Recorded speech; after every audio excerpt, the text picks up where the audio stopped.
अल्लाह हर परेशानी को दूर अता फरमाएंगे। अल्लाह दिली मुराद को अल्लाह पूरा करेंगे। ऐसे मजलूम लाचारी को दीजिएगा अल्लाह खैर और बरकतों से अल्लाह मारो मारा देंगे। हेलो फ्रेंड, कैसे हैं आप लोग। ये हमारे घर के नीचे से गुज़र रहे थे भिखारी। तो ये भीख मांग रहे थे, लेकिन इसमें बाकायदा माइक लगा हुआ था और ये ऐलान हो रहा था और एक आदमी पीछे बैठे थे और एक उसको चला रहे थे और इस तरह से भीख मांग रहे थे। बदलते ज़माने के साथ ना भीख मांगने का भी ट्रेंड बदल गया है।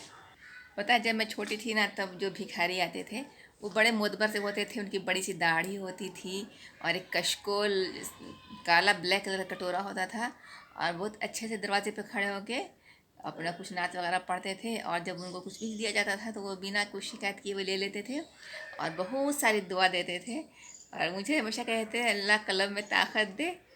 तो जब मैं बड़ी हुई तो फिर मैं बहुत सारे आर्टिकल्स मैंने लिखे, तो मुझे लगा कि शायद उन्हीं की दुआ होगी। तो इस तरह से दुआ देते थे। धीरे धीरे ट्रेंड बदला तो उसके बाद फिर और तो लोग मांगने आती थी। अभी कुछ दिन से देख रही हूँ कि आती है तो उनसे झगड़ा हो जाता है। ज़बरदस्ती गेट नॉक कर देती हैं। अब 50 रुपये दे दो तो फिर कहेंगे और पैसा लेंगे और पैसा लेंगे। और सब छुपी रहती है। 3 लोग, अभी तो रमज़ान का महीना चल रहा है तो इसमें तो खराज ज़कात किया ही जाता है, लेकिन मांगने वाली भी जो है डिज़र्विंग को तो पैसा मिल ही नहीं पा रहा है। 5-6 औरतों का ग्रुप आता है और वो उसमें से 4 और छुप जाएगी, एक आएगी सामने तो आप उसको जैसे 50 रुपीज़ दे देते हैं तो उसके देते ही जो है ना 4 लोग और आ जाइए कि हमको भी देना है, हमको भी देना है। और नहीं देने के बाद गाली गलौज लड़ाई झगड़ा ताना वाना सब देखे जाती हैं। तो हम लोग अभी तो ट्रेंड ये कर रहे हैं ना कि देते ही नहीं, नॉक करते रहो कि कहीं और जाके देते हैं, क्योंकि एक बार देने के बाद और फिर हर हफ्ते भी ये लोग आती हैं।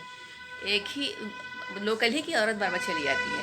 और अभी तो और डेवलप हो गया है कि साइकिल पे बैठ करके फिर कार पे भी मैंने देखा है भीख मांगते हुए। तो मेरी मम्मी कहती है कि जो कार पे ये साइकिल पे लेके चल रहे हो तो इस विकलांग को छोड़ दो और तुम जाके काम करो कहीं पे। एक दो को मम्मी ने बोला भी कि चलो काम करो, हम देते हैं काम, तो नहीं मानी। और सबसे बड़ी बात कि बेटी की शादी करनी है, बच्चे भी हो रहे हैं उन लोगों के। तो तो मुझे लगता है कि बिना जाने ऐसे कोई भी आ जाता है, उसको पैसा दे देने से क्या हम लोग भिखारी प्रथा को बढ़ावा दे रहे हैं। कुछ अगर पता लगा करके उसको कोई काम दे देना चाहिए कि तुम काम करो। ये तो अच्छी कमाई हो गई, 10 घर में चले गए। अब 1 रुपये 2 रुपये कोई लेता ही नहीं, 10 मिनिमम 10। जो सबसे घटिया फ़कीर आता है वो 10 रुपये लेता है और ऐसे 50 रुपये नहीं। सोचिए दिन भर में 3-4 फ़कीर डेली आ ही जाता है। रमज़ान के महीने में भी तो लोग मतलब फितरा ज़कात निकालते थे, कितना 100 रुपीज़ मैक्सिमम एक आदमी का निकलता है और इतने सारे लोग आते हैं। तो आप लोग भी बताइएगा कि क्या ये तरीका सही है, ऐसे लोगों को भीख देना चाहिए कि नहीं देना चाहिए।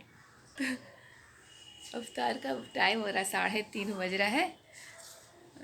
अब पता है इस बार हमारे यहाँ शब बारात में आई फितरा से काट दीजिए, शब बारात में निकालिए, वो रमज़ान में हम लोग नहीं आएंगे।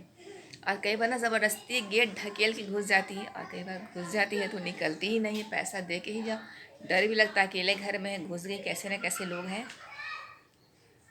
तो देखिए 3 बजने का 3:30 हो रहा है और इफ्तारी बनाने का टाइम हो रहा है, तो मैं जा रही हूँ इफ्तारी बनाने के लिए।